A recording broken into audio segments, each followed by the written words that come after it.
நினைச்சத நடத்தியே முடிப்பவன்டா, வருவத நேர்கொள்ள தெரிஞ்சவன்டா, பிறந்ததே சாதிக்க பிறந்தவன்டா. Be happy நண்பா, நடந்ததை எண்ணி காலம் கடத்தாத, சுமைகளை கண்டு நீயும் கலங்காத, நடப்பத கவனிக்க மறக்காத. Be happy நண்பா,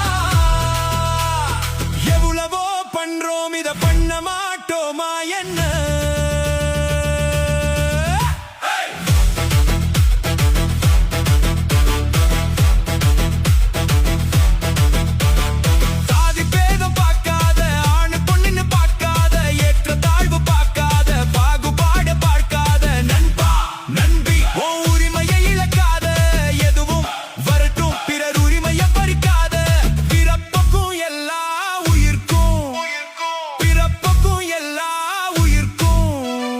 வள்ளுவர்